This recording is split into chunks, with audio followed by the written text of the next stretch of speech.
Alors aujourd'hui, je vais vous demander tout simplement c'est quoi un bon salaire pour vous? C'est-à-dire à partir de quel montant de revenus net mensuel vous allez enfin considérer que vous êtes quelqu'un de riche. Eh bien ça, c'est une question vraiment intrigante et je vous ai posé cette question lors d'une petite enquête que j'ai menée donc auprès de ma communauté sur My2Cents sur YouTube. Et devinez quoi, en fait la majorité donc des personnes interrogées ont répondu qu'elles avaient besoin d'obtenir un salaire net mensuel de plus de 5 000 € par mois. Alors certains d'entre vous ont répondu que eux, ils se sentiraient riches à partir de 1 500 € net par mois, tandis que d'autres ont carrément estimé que leur niveau de richesse ne dépendait absolument pas de leur revenu mensuel. Bienvenue sur My2Cents, vous êtes avec Lorraine et aujourd'hui, j'ai donc décidé qu'on allait explorer votre ressenti par rapport à vos revenus. Donc ce que je vous suggère, c'est qu'on commence tout de suite à réfléchir profondément à la question suivante. Qu'est-ce qu'un bon salaire pour vous? Donc ça, c'est une question qui peut sembler toute simple, mais en fait, elle est très complexe et la réponse peut varier considérablement en fonction des individus. Et ça, déjà, on a pu le voir dans le sondage que je vous avais envoyé il y a quelques temps. Donc pour certains, on a vu qu'un bon salaire, ça peut être 1 500 € par mois, alors que pour d'autres, ça peut aller à 10 000 € ou plus. Et ça, parce que justement, la notion de bon salaire, elle est très subjective et elle va dépendre de nombreux facteurs tels que le coût de la vie dans votre région, vos dépenses personnelles, vos priorités financières, vos rêves et parfois même votre état d'esprit. Alors par exemple, il y a certaines personnes, on va voir, qui parviennent à être satisfaites d'avoir tout juste assez d'argent pour subvenir à leurs besoins basiques. Tandis qu'il y a d'autres personnes, elles, qui vont plutôt aspirer à un niveau de vie très élevé, qui vont vouloir des vacances luxueuses, qui vont vouloir s'acheter des produits très coûteux. Et ça, c'est important de le savoir. C'est pourquoi vous devez vraiment reconnaître en fait que la recherche d'un bon salaire, ça peut être un processus épanouissant et personnel qui va vous permettre au final de mieux comprendre vos valeurs et votre personnalité. Donc en explorant cette question, eh bien vous allez pouvoir apprendre à mieux vous connaître, à définir clairement ce que vous espérez de votre vie et aussi à surmonter les obstacles qui vous empêchent d'atteindre ces objectifs. Alors vous allez voir qu'en fait, le revenu que vous espérez avoir, il reflète votre ressenti, votre confiance en vous et surtout la valeur que vous accordez à vos compétences et à votre temps. Un bon salaire, autrement dit donc le salaire que vous désirez, ce n'est pas seulement une question de chiffres. Ce montant, il reflète en réalité votre estime de vous-même. Donc en définissant ce qu'est un bon salaire pour vous, eh bien vous allez pouvoir vous rendre compte de tous les obstacles qui se dressent sur votre chemin et de l'importance de voir les choses en grand. Quand vous avez des objectifs et des rêves ambitieux et que vous êtes en accord avec vous-même et en accord avec votre personnalité, vous allez voir que vous pouvez réaliser des choses incroyables dans votre vie.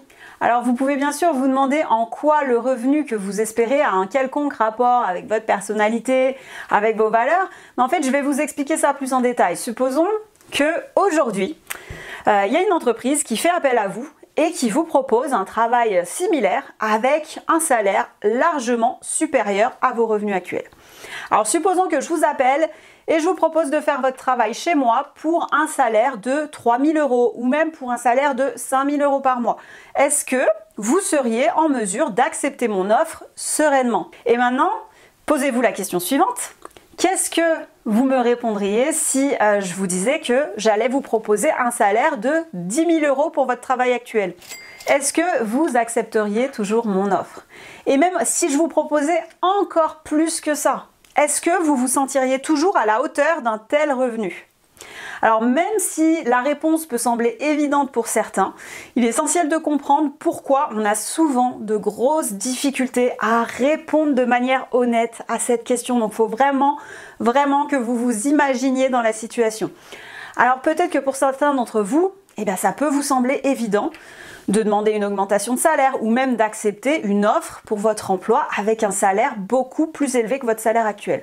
Mais pour d'autres personnes, c'est quand même un sujet plus délicat et lorsque ces personnes-là, elles sont confrontées à cette situation, elles ne se sentent plus franchement capables de réaliser le travail qu'on leur a demandé et elles commencent sérieusement à douter de leurs compétences. Donc si à l'heure actuelle vous n'êtes pas satisfait de vos revenus, c'est peut-être pour ça, c'est peut-être parce que vous avez trop souvent accepté un emploi dont le salaire était bien trop bas par rapport à vos compétences Et ça uniquement parce que vous manquiez cruellement de confiance en vous. Alors, est-ce que vous êtes vraiment capable d'estimer correctement la valeur de ce que vous offrez aux autres? Ou bien au contraire, est-ce que vous pensez souffrir assez souvent du syndrome de l'imposteur? Vous devez absolument savoir où vous vous situez à ce niveau-là, parce que si vous n'avez pas confiance en vos compétences, ou bien si vous êtes franchement convaincu que vous n'avez pas les connaissances nécessaires pour mériter un tel revenu, alors ça va se retourner contre vous. Et effectivement, dans ce cas-là, si vous n'y croyez pas, vous n'aurez jamais la possibilité de gagner plus, parce que vous êtes simplement en train de vous auto-saboter. Alors rappelez-vous qu'il existe toujours des personnes qui seront bien moins compétentes que vous et qui pourtant gagnent bien plus. Et ça, tout simplement parce que ces personnes-là, en fait, elles ont une estime d'elles-mêmes beaucoup plus haute. Alors, arrêtez de vous sous-estimer, ne sous-estimez plus la valeur de vos compétences et de votre expérience. Sortez de temps en temps de votre zone de confort et surtout, soyez ambitieux, surtout si vous n'êtes pas satisfait de vos revenus. Aussi, avant qu'on se quitte, donc je voulais vous dire que si le sujet de cette vidéo vous a aidé à réfléchir, vous a apporté quelques pistes et que vous souhaitez approfondir le lien entre votre bien-être et vos finances, je vous suggère de retrouver tout de suite dans la description mon livre qui s'appelle Cultiver votre bien-être financier. 29 principes pour vivre riche sans attendre la fortune.